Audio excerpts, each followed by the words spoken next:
नमो अरिहन्ताणं नमो सिद्धाणं नमो ऐरियाणं नमो उवज्झायाणं नमो लोये सवसाहुणं मङ्गलं भगवान् वीरो मङ्गलं गौतमो गणी मङ्गलं कुन्दकुन्दाद्यो जैनधर्मोऽस्तु मङ्गलं सर्वमङ्गलमाङ्गल्यं सर्वकल्याणकारकं प्रधानं सर्वधर्माणां जैनं जयतु शासनम् मंगलमय मंगलकरण वीतराग विज्ञान नमो ताहि जाते भय अरहंतादि महान करि मंगल करियो महा ग्रंथ करण को काज जाते मिले समाज सब पावे निज गुण राज। बोलो उत्तराग देव शास्त्र भगवान नो जय हो। कल अपनी चर्चा जो ऋष्यपूर्ण चिट्ठी पे चल रही है उसमें कल मेरा थोड़ा सा कंफ्यूजन हो गया था व्यवहार के संबंध में। तो आज वापस हम उसी विषय को हम वापस आज कंटिन्यू करेंगे। देखो, कल टोटनमली साहब ने अनुभूति की विधि बताई थी कि जीव सविकल्प से निर्विकल्प किस प्रकार से होता है। उसमें पहले टोटनमली साहब ने बताया कि पहले तो वो स्व और पर का भेद ज्ञान करता है और स्व और पर का भेद ज्ञान करता हुआ बाद में जब उसको पर में परायापन और स्व में अपनापन भाषित हो जाता है, तब फिर वो स्व में जो आत्मा है, स्व यानी जो आत्मा है अपना स्वभाव, उसके अनंत गुणों के माध्यम से वो अपनी महिमा को जानता है, अपनी महिमा का वेदन करता है, अनुभव करता है। और जब उसको समझ में आता है ओ मैं तो शुद्ध हूँ, बुद्ध हूँ, निरंजन हूँ, इस प्रकार से जब अपनी आत्मा का वेदन करता है, मैं सिद्ध हूँ, समझना मैं सुख स्वभावी हूँ, अनादि से सुख बाद में ढूंढ रहा था, मैं तो स्वयं सुख स्वभावी हूँ।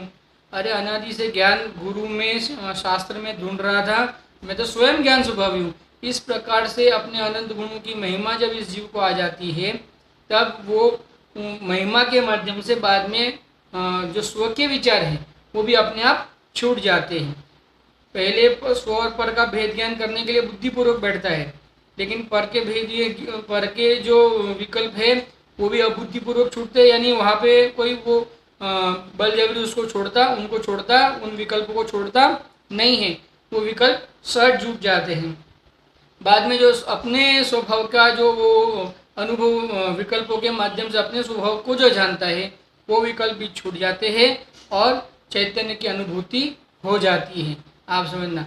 अब इसको वैसे विषय तो है, ये तो टोटल साहब ने बता दिया।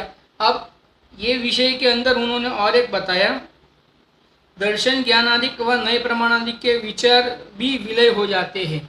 कहाँ विलय हो जाते हैं? वास्तव में जो स्वर पर का भेदगन जब वो कर रहा था ना, तब उसके अंदर ही नए संबंधी विचार आते हैं। नए निक्षेप आदि के विचार जो है वो उसी का, वो जो स्वर पर का जब भेद ज्ञान कर रहा था ना, देखो वास्तव में सर्व विकल्प एक साथ छूटते हैं।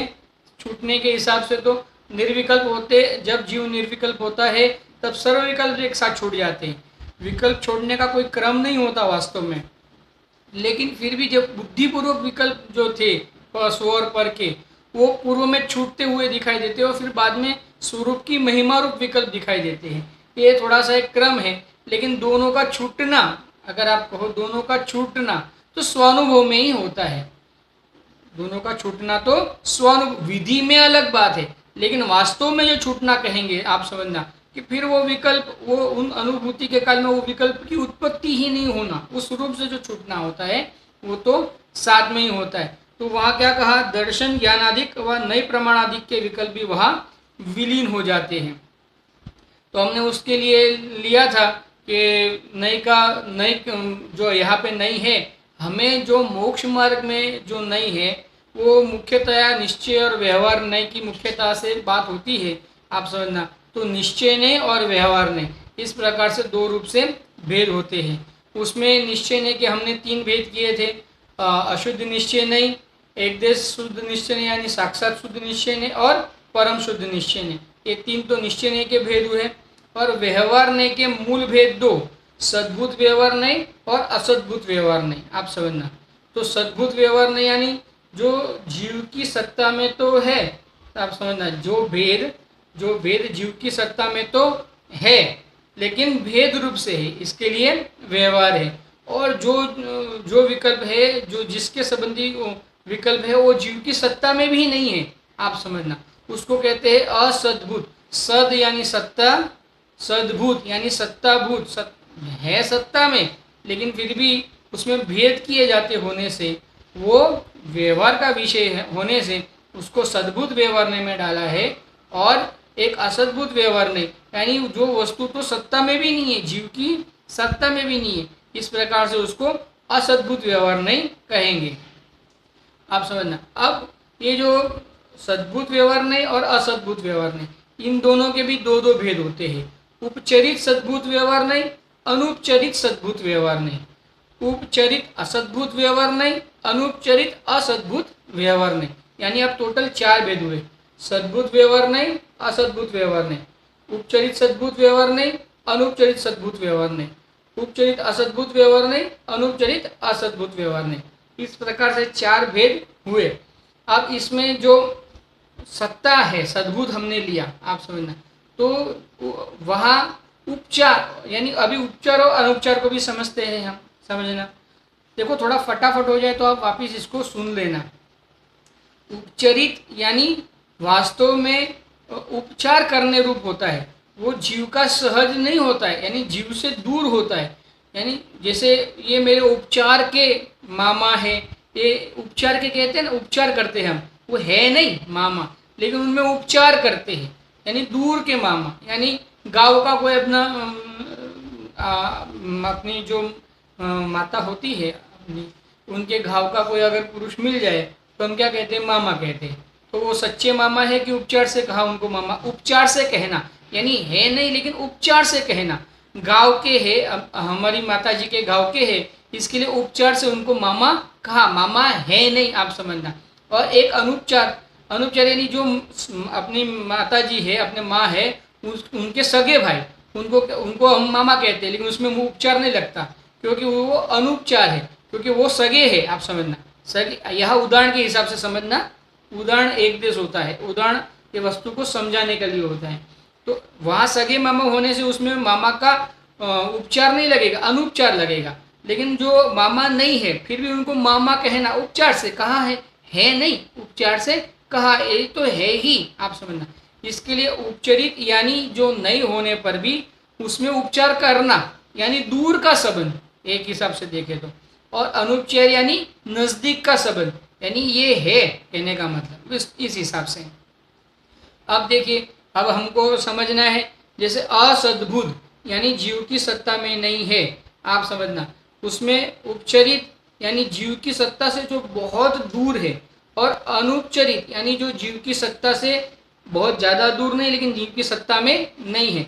जैसे स्त्री, मकान, दुकान आदि, उसको जीव के कहना, ये मेरा घर है, आप समझना। हम कहते हैं ना, ये मेरा घर है, ये मेरी दुकान है, तो ये वास्तव में तो जीव की सत्ता में ना घर है, ना दुकान है, ना मकान है, आप समझना। फिर भी उसके माध्यम वो उसको जीव का कहना, आप समझना।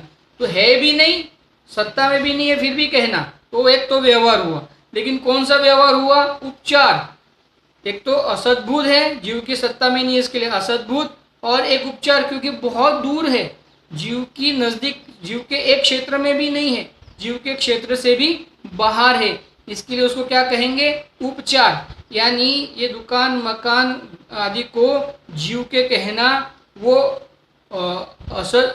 उपचरित असद्भुत व्यवहार नहीं हुआ। उपचरित यानी दूर के, जीव के क्षेत्र में भी नहीं और जीव की सत्ता में भी नहीं, इस प्रकार से जीव के क्षेत्र में भी नहीं, जीव की सत्ता में भी नहीं, इस प्रकार से वो जीव के उपचरित असद्भुत व्यवहार के विषय हुए, आप समझना। भेद हुए, भेद करके जीव को उस रूप बताया, ये तो व्यवहार हुआ।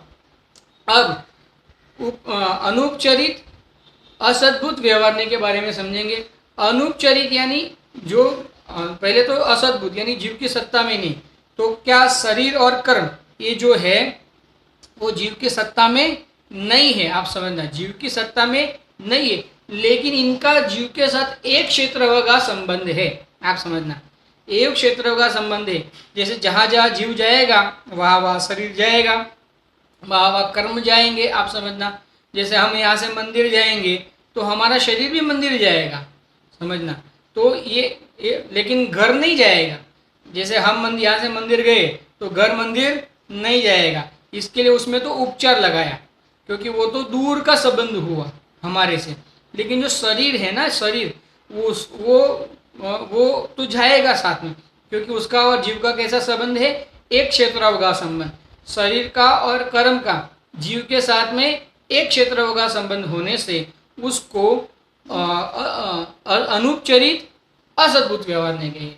जीव की सत्ता में नहीं होने से अनुपचरित, लेकिन जीव के साथ एक क्षेत्र का होने से उसमें अनुपचार लगेगा। इसके लिए दो बार हमने दो व्यवहार के विषय अभी तक समझे। कौन कौन से? उपचरित असद्भुत व्यवहार नहीं, अनुपचरित असद्भुत व्यवहार नहीं। दुकान, मकान, घर, स्त्री, पुत्र आदि जो है उनको अपने कहना या जीव के कहना वो उपचरित असद्भुत व्यवहार का विषय हुआ, क्योंकि वो जीव के क्षेत्र में भी नहीं है, उसका जीव के साथ एक क्षेत्र का संबंध भी नहीं है और जीव की सत्ता में भी नहीं है। इसके लिए सत्ता में नहीं होने से असद्भुत और एक क्षेत्र का संबंध नहीं होने से दूर का संबंध होने से उपचरित। समझ में है? और उपचार से कहा और अनुपचरित असद्भुत व्यवहार में जो शरीर है, कर्म है, अपने 8 कर्म है ना जो जीव के साथ में, वो शरीर का और कर्मों का जीव के साथ में एक क्षेत्र का संबंध है, आप समझना। लेकिन वो जो शरीर और जो 8 कर्म है ना वो जीव की सत्ता में नहीं है, क्योंकि वो पुद्गल रूप है और जीव चेतन रूप है। इसके लिए सत्ता में नहीं होने से असद्भुत, आप समझना। और जीव के साथ एक क्षेत्र का संबंध होने से अनुपचरित। इस प्रकार से उनको अनुपचरित असद्भुत व्यवहार के विषय कहे जाएंगे। ये 2 व्यवहार के विषय हम समझे। अभी और 2 व्यवहार के विषय बचे अपने समझना। उसमें कौन कौन से हैं समझना। उसमें उपचरित सद्भुत व्यवहार नहीं और अनुपचरित सद्भुत व्यवहार नहीं। सद्भुत अभी सत्ता में है, लेकिन एक में उपचार घटेगा, एक में अनुपचार घटेगा। जैसे क्रोध, मान, माया, लोभ आदि की जो पर्याय है, आप समझना, वो जीव की वो जो है ना वो जीव के पर्याय में उत्पन्न होने से उनको जीव के कहना, आप समझना, कि जीव ने क्रोध किया, जीव ने मान किया, आप समझना, ऐसा कहना। वो क्या कहेंगे कि देखो क्रोध है वो जीव की पर्याय में उत्पन्न हुआ, यानी जीव की सत्ता में उत्पन्न हुआ, आप समझना, इसके लिए सद्भुत। लेकिन कैसा है, जीव के गुण है क्या? जीव के गुण नहीं होने से उसमें क्या लगेगा? उपचार। दूर के हुए ना, जीव के गुण नहीं है, आप समझना, इसके लिए उसमें क्या लगेगा? उपचार। इसके लिए जो पर्याय उत्पन्न हुई, और समझना दूसरी जो पर्याय उत्पन्न हुई, यहाँ जानना, देखना, ये जितनी भी पर्याय उत्पन्न हुई, जो जितने भी पर्याय है, आप समझना, पर्याय जो भी जीव की पर्याय है उसको जीव का कहना, जीव की जितनी पर्याय है उनको जीव का कहना वो उपचरित है, क्योंकि वो आती है और जाती है, उत्पन्न होती है और नष्ट होती है, आप समझना। वो सदाकाल जीव के साथ में वैसी की वैसी नहीं बनी रहती। इसके लिए उसमें क्या लगेगा?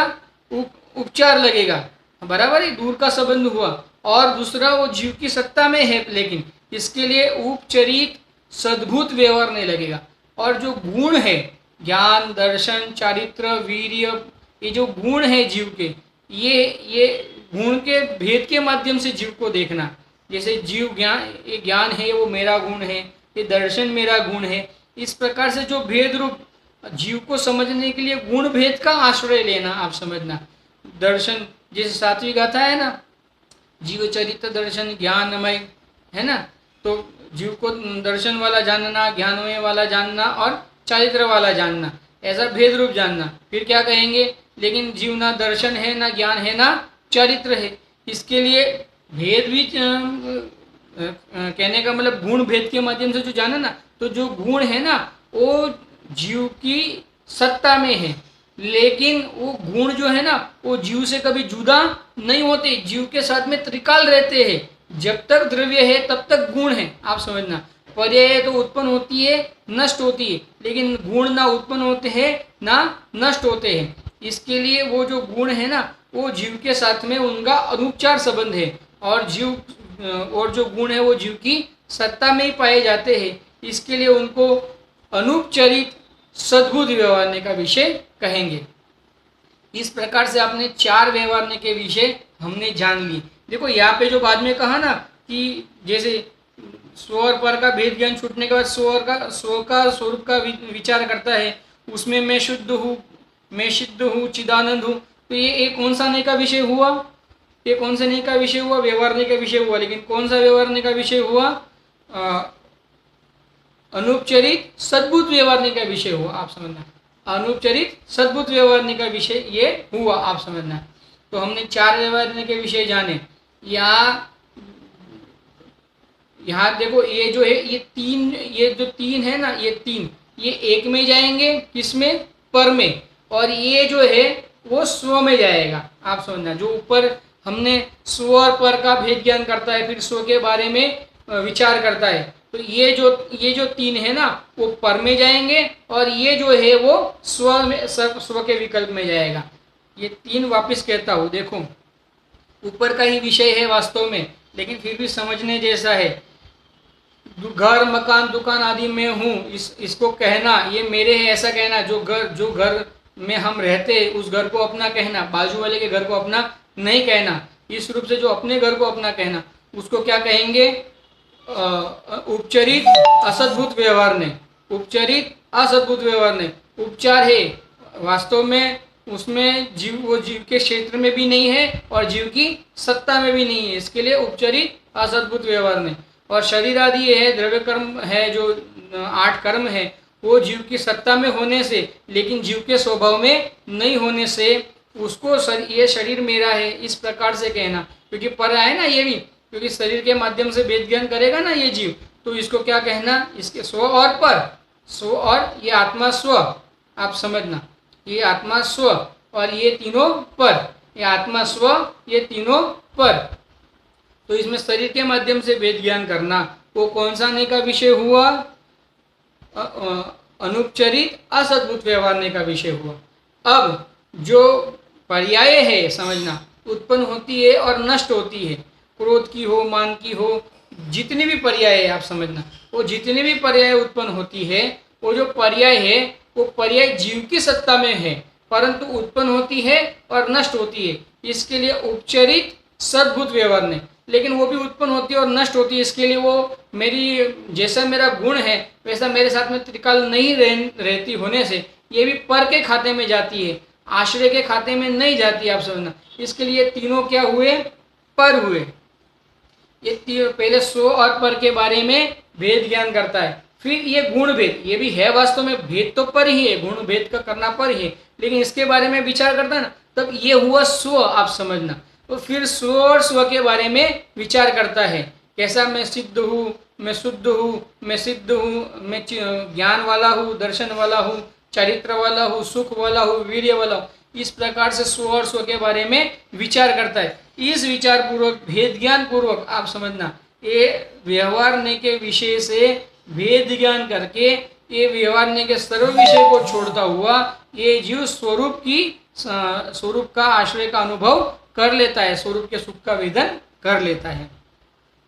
देखो थोड़ी कसरत तो है, लेकिन ऐसा नहीं कि समझ में नहीं आए, वो अलग बात है, थोड़ा कंफ्यूजन हो जाता है, लेकिन वस्तु तो ख्याल में ही रहती है। ख्याल में करनी भी चाहिए, क्योंकि भेद ज्ञान करने के लिए आपको, क्योंकि हम बाहर में तो भेद ज्ञान कर लेते हैं ना, ये घर मेरा है, ये घर तेरा है, उसमें उतनी बुद्धि नहीं करनी है। अब वह उतनी बुद्धि नहीं अपने को लंबानी है, क्योंकि वो भेद ज्ञान तो अपने को अनादि से सहज हो ही रहा है।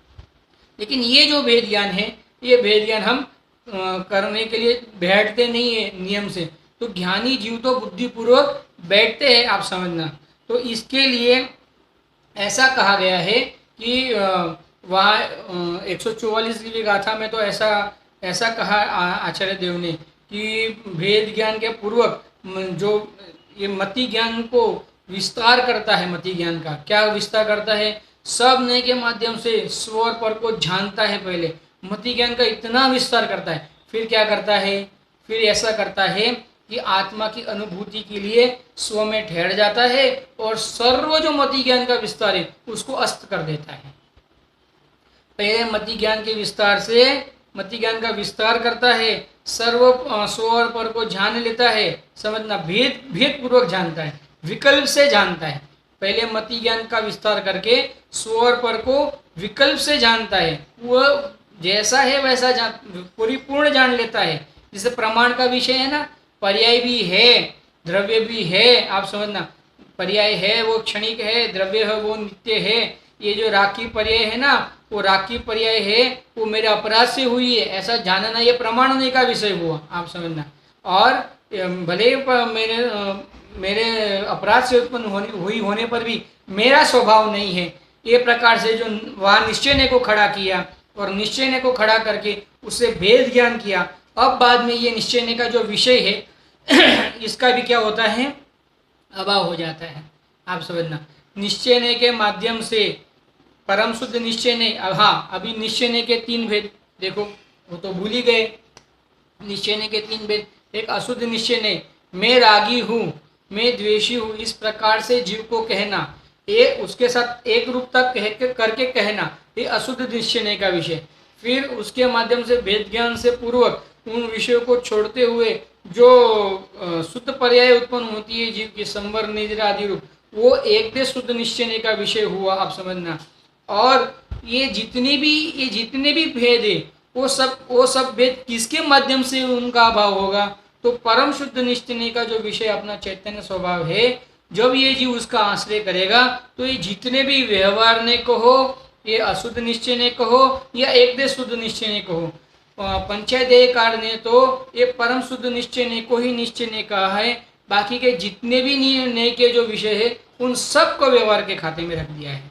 क्यों? क्योंकि बाकी के जितने भी नए के विषय हैं वो भेद ही विकल्प ही खड़े करते हैं, वो जीव को वो निर्विकल्प नहीं कर सकते। इसके लिए परम शुद्ध निश्चय के आश्रय के पूर्वक सर्व जो भेद है, नयों के प्रमाण के जितने भी भेद है, ये सर्व भेद से जब जीव निवर्तता है और स्वरूप में प्रवर्तता है, तब ये जीव को अनंत आनंद की, असंख्यात आनंद की प्राप्ति होती है, आप समझना। इतना बड़ा विषय है अनुभूति का, आपको लगेगा अभी इतना सारा करना है, ये तो बहुत ज़्यादा कसरत नहीं है। अरे ये सब तो हम वास्तव में कर रहे हैं, आप समझना। ये घर मेरा है, ये घर मेरा नहीं, ये हम नहीं कर रहे जीवन में, हर समय कर रहे हैं। अब क्या करना है, जो शरीर को हमने अपना मान के रखा है उससे भेद ज्ञान करना है, और क्या करना है, और जो पर्यायों को अपना मान के रख रहे उन पर्यायों से भेद ज्ञान करना है। और किसके माध्यम से करना है कि मैं जीव हूँ, इन सबको मैं जानने वाला एक गहन तत्व हूँ। इस प्रकार से अपने स्वरूप को जानते हुए ये बाकी सब मेरे नहीं है, इतना ही तो करना है। और क्या करना है, अभी इसको तो ये विस्तार से बताया जाता है। वास्तव में कोई एक ऐसा, अभी ये नहीं से मैं ऐसा नहीं हूँ, ये नहीं से मैं ऐसा नहीं हूँ, इस प्रकार से थोड़ी भेद ज्ञान, ये भेद कर करके विकल्प करना पड़ता है। पहले विकल्पात्मक ज्ञान में जाने भले, आप समझना, पहले विकल्पात्मक ज्ञान में जाने भले, क्योंकि देखो धारणा ज्ञान भी बहुत क्लियर होना चाहिए, आप समझना। आपको ऐसा लगेगा कि इतना सारा क्यों मेहनत करे, उससे अच्छा कोई सरल मार्ग दिखा दो, तो इससे सरल मार्ग वास्तव में कोई नहीं है। क्योंकि आपकी जो धारणा ज्ञान के पूर्वक आपकी रुचि बनती है और आपकी रुचि पूर्वक आपका उपयोग वहाँ ढलान लेता है। वापिस कहता हूँ, जैसा धारणा ज्ञान है आपका, उसके माध्यम से ज्ञान श्रद्धा को विषय देता है, आप समझना। जैसा आपका धारणा ज्ञान है उस प्रकार से आपकी रुचि पनपती है, और जिस प्रकार से रुचि पनपती है उपयोग उस प्रकार से उस स्वरूप को जानने के लिए ठहरता है, आप समझना। अब आपके धारणा ज्ञान में ऐसा बैठा हुआ है कि ये परद्रव्य मेरे सुख का कारण है, समझना, ये परद्रव्य मुझे सुखी करता है, तो रुचि बनेगी आपकी उस पूर्वक की, और उस पूर्वक की रुचि बन गई तो आपका उपयोग उस प्रकार से प्रवर्तन करने लग जाएगा। और धारणा ज्ञान में ये बैठ गया कि ये सब है, समझना, ये सब है लेकिन मेरे से भिन्न है, तो रुचि क्या पनपेगी कि ये सब मेरे से भिन्न है, इसके लिए इनका लक्ष्य छोड़ना चाहिए। तो किसके माध्यम से छोड़ना चाहिए, स्वरूप के माध्यम से छोड़ना चाहिए। इस प्रकार से अनुभव करता हुआ रुचि उस प्रकार से उसका जो उपयोग है, ये उपयोग स्वरूप का लक्ष्य करता है, और स्वरूप का लक्ष्य करता हुआ ये उपयोग सर्व विकल्पों का अभाव करते हुए स्वरूप का अनुभव करता है। आप समझना, सर्व विकल्पों का अभाव करते हुए स्वरूप का लक्ष्य करता है। बहुत सरल विषय है, थोड़ा हमको अगर कठिन लगे तो हम समझ ले वापस उसको और एक बार। देखो यहाँ पे पूज्य गुरुदेव श्री ने इस पैरा के प्रवचन के अंदर नियम सारजी की 2 गाथाओं को याद किया है, 96 और 97, 96 और 97, 2 गाथाओं को याद किया है। हम मेरे पास यह गुजराती में है, मैं गुजराती में ही पढ़ूंगा, क्योंकि गुजराती से हिंदी में करने जाता हूँ तो मैं अटक जाता हूँ और मैं विषय को थोड़ा बहुत बाद में भूल भी जाता हूँ कि मैंने जो विषय यानी विषय को भूल जाता हूँ, यानी जो मेरे विषय माइंड में रहते हैं वो विषय मेरे क्षोभक्षम ज्ञान से चले जाते हैं, क्योंकि क्षोभक्षम का ऐसा ही कुछ स्वरूप है। और मैंने पहले भी कहा था मैं कोई प्रोफेशनल विद्वान नहीं हूँ, मैं कोई प्रोफेशनल वक्ता नहीं हूँ, तो मेरे उसमें चिंतन से वो विषय निकल जाते एकदम से। इसके लिए मैं गुजराती में पढ़ूंगा, आप उसको हिंदी में पढ़ लेना। मैंने गाथा नंबर तो आपको दे दिया है, देख लो। केवल दर्श केवल विरज कैवल्य ज्ञान स्वभावी छे, वड़ी सौख्यमय छे जे हते हूँ एम ज्ञानी चिंतवे, निज भाव ने छोड़े नहीं पर भाव कई पण नवग्रहे, जाने जुए जे सर्वते हूँ एम ज्ञानी चिंतवे। मैं इसका अर्थ करूंगा, केवल दर्श केवल विरज केवल ज्ञान स्वभावी है। देखो यहाँ जो केवल दर्शन केवल विरज और केवल ज्ञान स्वभावी जो लिखा है, ये भगवान के केवल ज्ञान की बात नहीं ली है, आप समझना। यहाँ केवल दर्शन यानी केवल केवल मात्र दर्शन स्वभावी हूँ, मात्र ज्ञान स्वभावी हूँ, मात्र ज्ञान स्वभावी हूँ, मात्र वीर्य स्वभावी हूँ, ऐसा मात्र ऐसा हूँ मैं।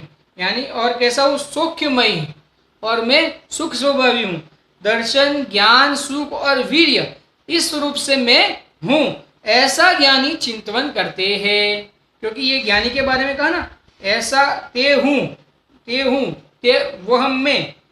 वह में ऐसा ज्ञानी चिंतन करते हैं। आप समझना, ज्ञानी क्या चिंतन करते हैं, मैं मात्र ज्ञान स्वभावी हूँ, मैं मात्र सुख स्वभावी हूँ, मैं मात्र दर्शन स्वभावी हूँ, मैं मात्र वीर्य स्वभावी हूँ। उसका मतलब मैं क्या नहीं हूँ, रागी नहीं हूँ, द्वेषी नहीं हूँ, क्रोधी नहीं हूँ, मानी नहीं हूँ। आप समझना, ये भी भेद ज्ञान हुआ ना। ये कैसा हुआ भेद ज्ञान, सो और पर का भेद ज्ञान हुआ। आप समझना, जब ये जीव इस प्रकार का भेद ज्ञान करेगा तब क्या होगा, जीव को अपने स्वरूप की महिमा आएगी और पर से परायापन भाषित होगा।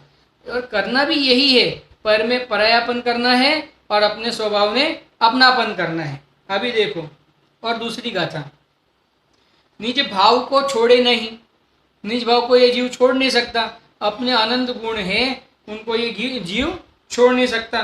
पर भाव को नवग्रह, और पर जो भाव है, पर भाव जो है उनको ये जीव ग्रहण नहीं कर सकता। आप समझना, जाने जुए जो सबको जानता है और देखता है, वह सर्व में हूँ। आप समझना, क्या सर्व को जानता देखता है, ये जीव सर्व को जानता देखता है, यानी सर्व का जानने देखने वाला ये ज्ञेय तत्व में हूँ, ऐसा जब ये जानता है, ऐसा ज्ञानी चिंतवे। देखो क्या कहा, ऐसा ज्ञानी चिंतवे। ज्ञानी क्या चिंतन करते हैं, मैं तो सर्व को जानने देखने वाला एक ज्ञेय तत्व हूँ। समझना, सबको जानने देखने की ताकत मेरी है, समझना, सर्व दूसरे की नहीं है, दूसरे पदार्थ है, इसके लिए मैं उनको जानता देखता हूँ, इस प्रकार से नहीं है। इस प्रकार से यहाँ पे सविकल्प के द्वारा निर्विकल्प की प्राप्ति किस प्रकार से होती है, इसका हमने बहुत यानी जितना मेरी बुद्धि पूर्वक से जितना हो सकता था उतने विस्तार से अपन ने पढ़ा।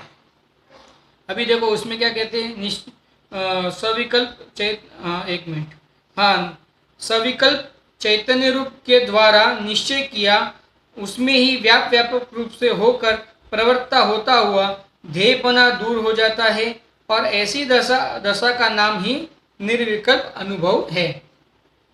पहले ध्येय रखा था ना, अपने आत्मा को जानने का ध्येय रखा था, तो आत्मा को जानने के लिए हमने विकल्प के माध्यम से स्व और पर के बारे में सब कुछ जान लिया। आप समझना, अब क्या हुआ, जब ध्येय अनुभव में आ गया, हमारे ध्येय अनुभव में आ गया, तो ध्येय के भी विकल्प, यानी ये मेरा ध्येय, इस प्रकार के विकल्प भी क्या हो गए, दूर हो गए, और क्या हो गया, निर्विकल्प अनुभव हो गया। इससे इससे क्या सिद्ध होता है कि सबसे पहले तो जीवन में अपना कोई ना कोई ध्येय होना बहुत जरूरी है। ये जीव के सबसे बड़ा प्रॉब्लम ये है कि ये जीव ने ध्येय ही नहीं बनाया है आज तक। जैसे मैंने बहुत बार मेरे जब कोई दूसरी जगह बेंगलोर आदि में जब मेरा स्वाध्याय होता है, वहाँ मैंने कई बार कहा है कि जैसे हम सुबह से उठते हैं तो हम कोई ना कोई लक्ष्य बनाते कि नहीं, ध्येय बनाते कि नहीं, कि मैं आज इतना काम करूँगा, आज ये करूँगा, आज वो करूँगा, तो वो हमारा क्या होता है, ध्येय होता है। अगर हमने कोई ध्येय बनाया होता है तो उस प्रकार से हम प्रवर्तन करते हैं और उस ध्येय की पूर्णता के लिए हम प्रयास करते हैं। उसी प्रकार से हमने वर्तमान में आत्मा का अनुभव करने का ध्येय ही नहीं बनाया है। आप समझना, हमारा ध्येय क्या है, अगर थोड़ा बहुत अगर हम धार्मिक क्षेत्र में भी आ जाते हैं तो हम ध्येय क्या बना लेते हैं, नहीं देखो स्वभाव करो, आप समझना, मंदिर जाओ, प्रवचन सुनो, स्वाध्याय करो, उससे क्या हो जाएगा, आत्मा का अनुभव हो जाएगा। तो इस प्रकार से हमने बाद में ध्येय क्या बना लिया, स्वभाव बना लिया। लेकिन हमने आज तक अपना चैतन्य स्वभाव है उसको जानने का ध्येय ही नहीं बनाया। तो आचार्य देव कहते हैं पहले स्वरूप को ध्येय बना, स्वरूप का जानने का पहले तो ये तो नक्की करके तेरे को ये चैतन्य स्वरूप को जानना है, ध्येय तो बना। जब जीव इस स्वरूप को जानने रूप ध्येय बनाएगा, अपना अपना ध्येय नक्की करेगा, अपना कोई एक क्या कहते हैं आज मुझे क्या करना है वो नक्की करेगा, तो उसके बाद में वो करने के लिए, आत्मानुभूति करने के लिए वो जीव बैठेगा, स्वरूप को जानने के लिए वो जीव बैठेगा, वह वो स्व और पर के बारे में जानेगा, बाद में पर में परायापन करके उसका लक्ष्य छोड़ेगा और स्व में अपनापन करेगा। फिर अपनापन जब स्व में करेगा तो स्व में क्या है, उस रूप से अपने स्व के गुणों का, स्व की शक्तियों का चिंतन करेगा, और फिर उसकी महिमा में जब आनंद का अनुभव आएगा तो स्व और स्व में जो अपने शक्तियों का चिंतन कर रहा था वो चिंतन भी जीव का अटक जाएगा और स्वानुभव हो जाएगा।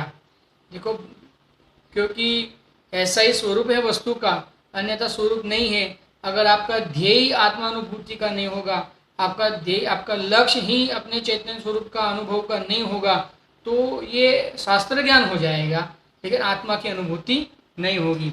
इस प्रकार से हमने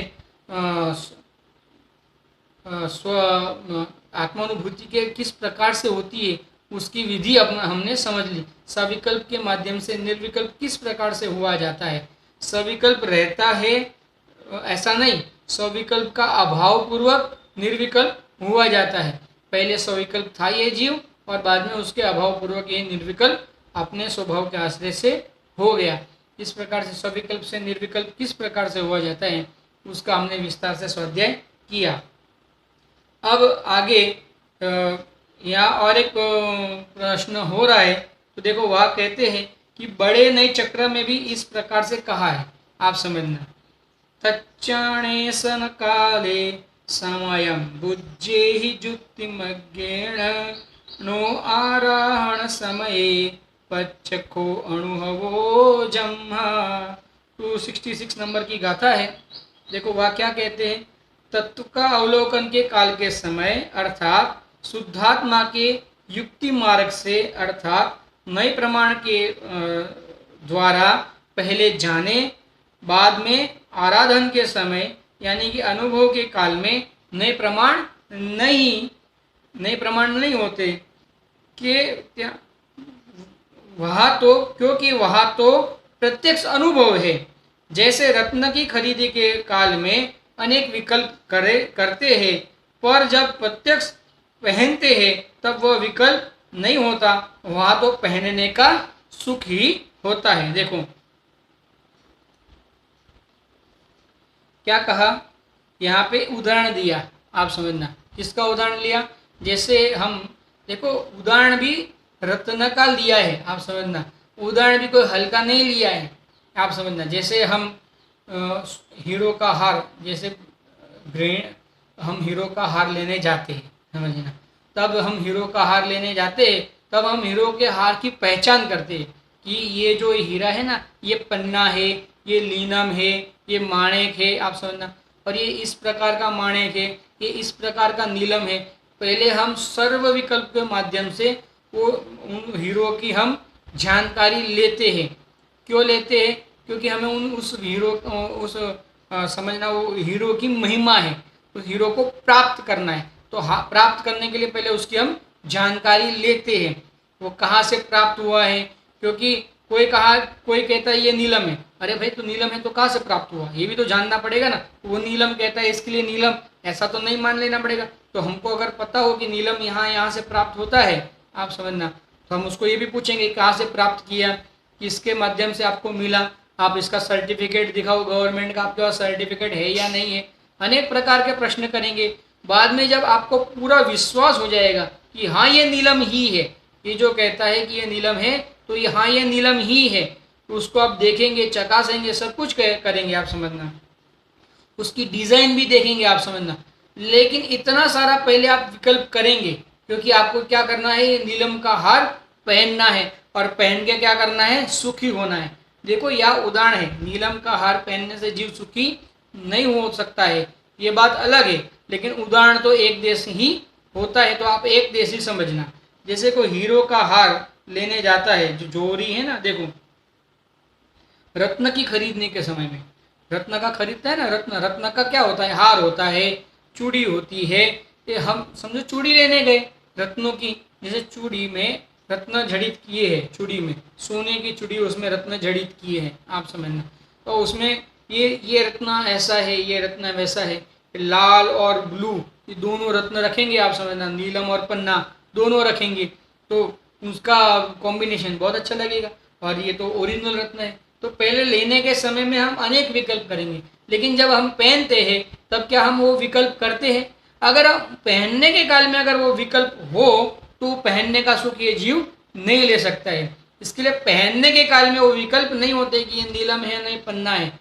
जब कोई पूछेगा तो बताने के काल में बताएंगे कि ये नीलम है ये पन्ना है, लेकिन जब पहनेंगे तब तो हम ऐसा एकदम से ये सोने का हार मेरा है इस प्रकार से उसको उसका रस लेते हुए हम समझना चलेंगे। जैसे ये आत्मा, ये विघायक स्वभावी आत्मा मैं हूँ, इस प्रकार का रस लेते हुए जैसे ये जीव जाता है ना, वैसे। अब देखना, ये उदाहरण हुआ अपना, उदाहरण के माध्यम से अपन देखते हैं। देखो क्या कहते हैं, तत्व के अवलोकन के काल में, जब ये जीव तत्व का अवलोकन करता है, आप समझना, क्योंकि इस जीव ने ध्येय क्या बनाया, स्वानुभूति का, आत्मानुभूति का इस जीव ने ध्येय बनाया। तो आत्मानुभूति का ध्येय प्राप्त करने के लिए जीव क्या करेगा, मुझे आत्मा का अनुभव करना है, तो मैं आत्मा का अनुभव करने के लिए क्या करूंगा, मेरा क्या ध्येय, मैं तत्वों का अवलोकन करूंगा, आप समझना।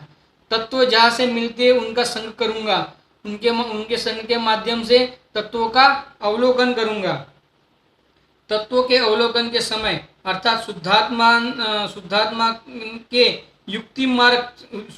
को युक्ति मार्ग से अथवा नए प्रमाणादि के द्वारा जाने, शुद्धात्मा को नए प्रमाणादि के द्वारा जाने। हम नए प्रमाणादि से किस प्रकार से जाना जाता है वो पूर्व में ले लिया कि इस प्रकार से नए के माध्यम से पहले असद्भुत व्यवहार ने, अनुपचरित असद्भुत व्यवहार ने को से छुड़ा के जीव को अनुपचरित सद्भुत व्यवहार ने से छुड़ा के जीव को उपचरित सद्भुत व्यवहार ने से छुड़ा के जीव को अनुपचरित सद्भुत व्यवहार ने से छुड़ा के, आप समझना, निश्चय के माध्यम से, परम शुद्ध निश्चय के माध्यम से, निश्चय का भी पहले सहारा लेता है ये जीव कि मैं तो ऐसा हूँ, मैं तो ऐसा हूँ, इस प्रकार से सहारा लेता है। और फिर जब अनुभूति का काल आता है, आप समझना, तब सर्व विकल्पों का अभाव हो जाता है, प्रमाण का भी अभाव हो जाता है, आप समझना, प्रमाण अस्त हो जाता है, नए के विकल्प विलीन हो जाते हैं, प्रमाण अस्त हो जाता है,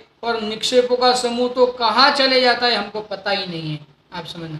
ऐसा समय साठ जी में एक कलश लिखा है आचार्य अमृतचंद्र देव ने।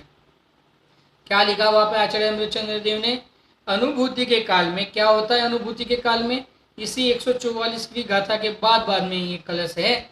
क्या लिखा कि नए के पहले क्या होता है, आप समझना, पहले क्या होता है, नए के विकल्प विलीन हो जाते हैं, उसका क्या होता है, प्रमाण अस्त हो जाता है, और निक्षेपों का समूह तो कहाँ चले जाता है हमको पता नहीं है। अनुभूति के काल में कुछ नहीं रहता।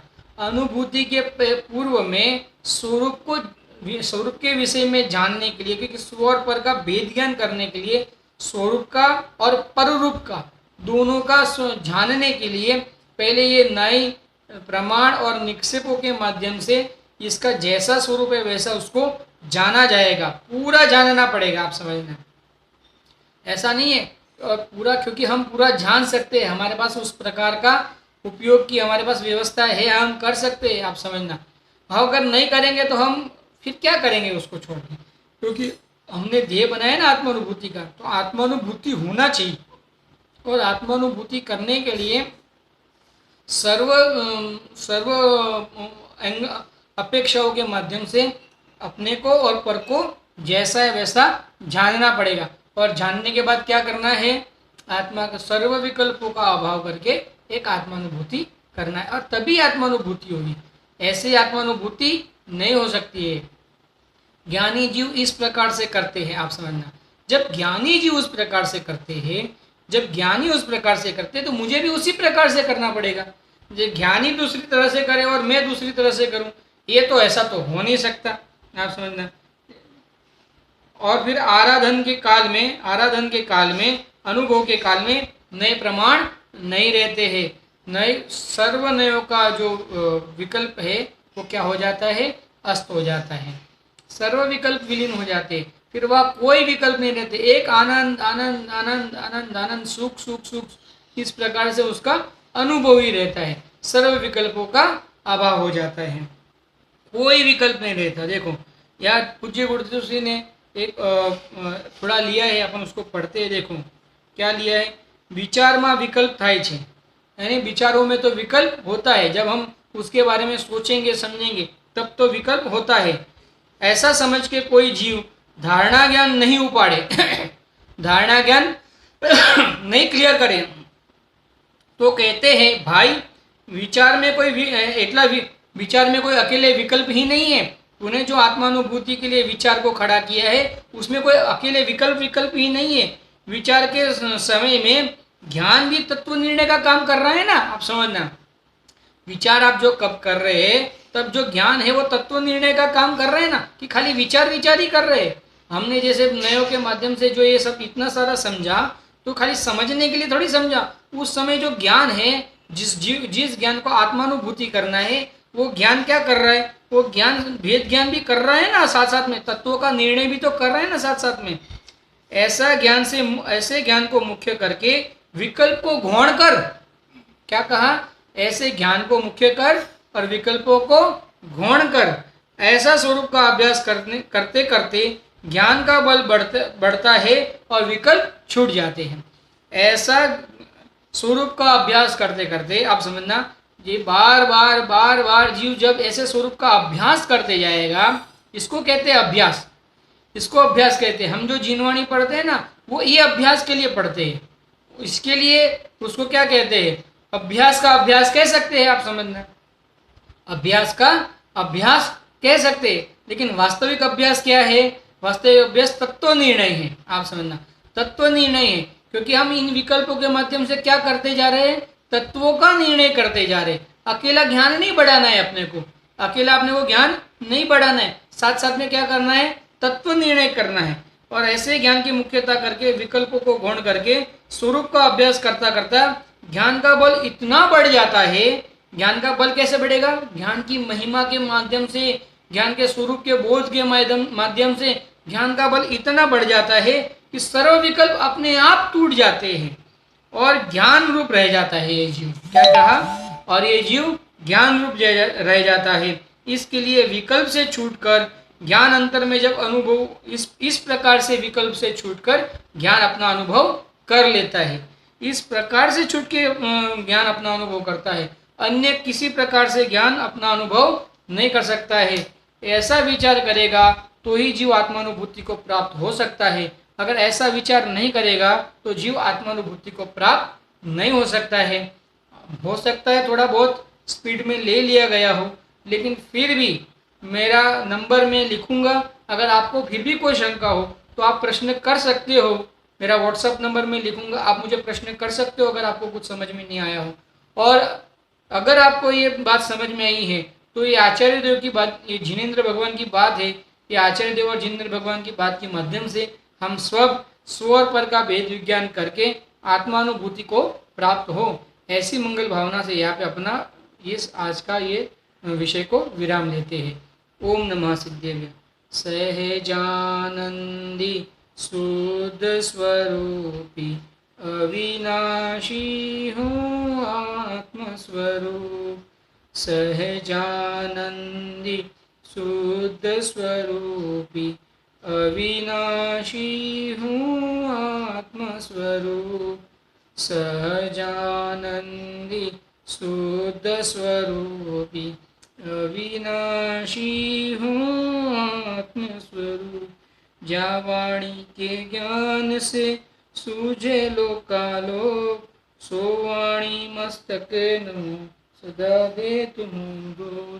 बोलो द्वादशांग में परमंगलकारी जनवाणी मात की जय।